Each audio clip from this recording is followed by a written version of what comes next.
Okay, brain meter reading. This is your electroencephalogram. Are you familiar with the electroencephalogram?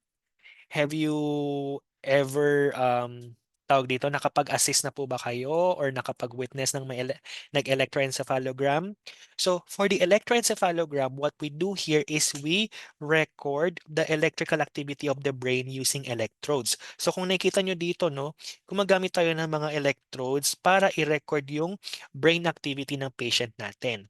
So, yung brain activity is in a form of electrical impulse yan. Makikita yan dito sa screen.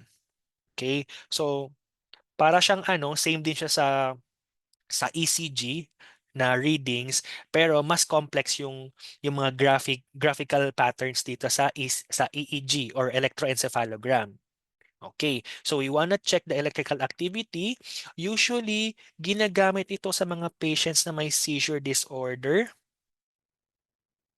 Ano pa?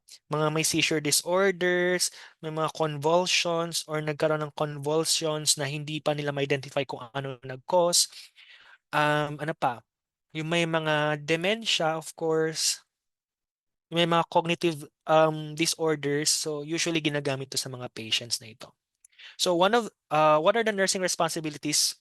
Okay, if the patient is for electroencephalogram, number one is we have to explain the procedure to the patient because kung makikita nyo dito, very ano siya, no?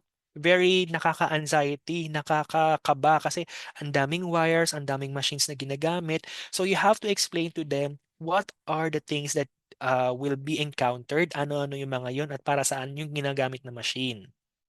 Then we have to position and make the patient lie down and stay still. So if the patient cannot lie down and stay still, you have to tell the doctor or you have to inform the healthcare provider that the patient cannot lie down or stay still because we can induce the patient to relaxation or kaya pwede nating i-timing sa kalmado pa siya, no? Kasi crucial to kasi kailangan naka-steady siya aside sa ang daming mga wires. Okay, konting movements, it can actually alter the electrical activity of the brain.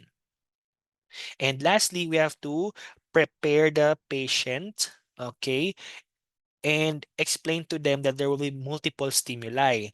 So may mga lights na ipapakita, may mga ipa-flash na lights, may mga sounds. So gusto nating makita dito how will the patient react to this stimuli and paano siya nagre-reflect sa electrical activity ng brain ng ating patient.